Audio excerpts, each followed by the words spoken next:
Want to increase your testosterone to over 1000 nanograms per deciliter? You've come to the right place. No BS, just science and actionable steps. Sources and studies will be in the description. Sleep, diet, and exercise are essential but obvious, so we're going to start with supplements. Many people say pills and supplements don't work and to just have a good diet. This simply isn't true because nobody has a perfect diet.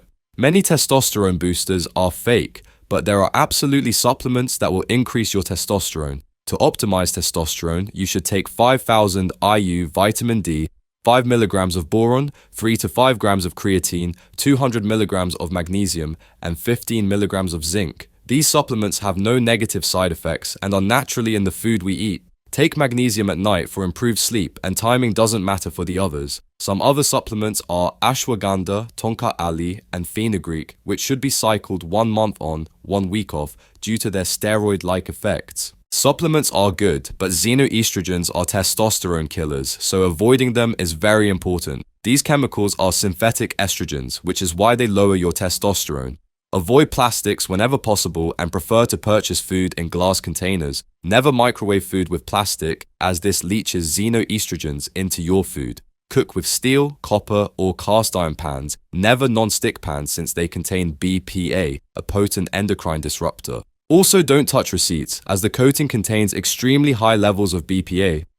Our water is filled with microplastics and actual estrogen from female birth control. Using a reverse osmosis water filter will remove 99% of endocrine disrupting hormones, as well as fluoride, which also decreases testosterone. Completely ridding your environment of synthetic estrogen is impossible unless you want to live with an African tribe, but you can vastly reduce the exposure through these simple steps. The next method is semen retention. In theory, if you're not ejaculating, your body knows you're not reproducing, which is its primary evolutionary goal. Your body then spikes testosterone, spurring you to find a woman to impregnate. One man measured his free testosterone before and during semen retention, and his free testosterone tripled, going from relatively low to super physiological in only 3 months, and he did not change his diet and lifestyle. This increase was sustained for the remainder of his retention.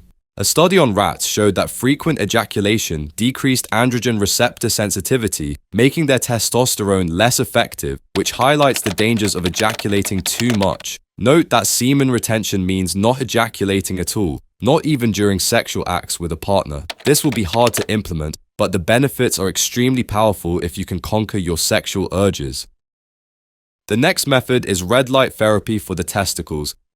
This stimulates ATP production in the Leydig cells, increasing their energy to produce more testosterone. There are old studies showing 200% increases in testosterone, but this likely overstates the benefit, while more modern studies have shown it improves sperm quality and motility, which shows it increases testosterone as well. People have found massive increases anecdotally, most prominently Ben Greenfield in his viral article. How you can perform this method safely is to get a red light in the 600 to 800 nanometers range. Any lower, you won't get benefits. Any higher, you could potentially cause damage. Shine this on your testicles for 5 to 20 minutes per day to see the maximal testosterone increase. This last method is a cold plunge followed by a workout. Most people think cold plunges lower testosterone due to poorly conducted studies, but it's not true. Dr. Tom Seeger accidentally discovered this protocol after being told he had to get his prostate removed due to a high PSA, which he tried this cold plunge protocol for. I'm going to do some keto. I'm going to cycle in and out. I'm going to double down on the ice baths. I'm going to see what happens in 6 months. 6 months later, I do another panel. My PSA is down to 0.8. Which is, I mean, at my age, anything under than 4 is considered fine. At least that's what they put on the report. But I was really happy with 0.8. My testosterone was 1180. This is total T, nanograms per deciliter. What the hell happened? His high testosterone persisted, and he tested at 1050 in his mid-50s 2 years later, an age most men are rapidly losing muscle mass. Countless other men have followed his protocol, one even going from 149 to 1,400 nanograms per deciliter through the cold plunge method and improving his diet. There was a study on rugby players confirming these findings, showing a spike in testosterone after cryotherapy then working out, and a control group that just worked out showed no testosterone spike, as well as a longer-term study on cryotherapy, showing a sustained 50% increase in testosterone. This is probably the most beneficial and least known method, conferring amazing benefits and surely getting you over 1000 nanograms per deciliter.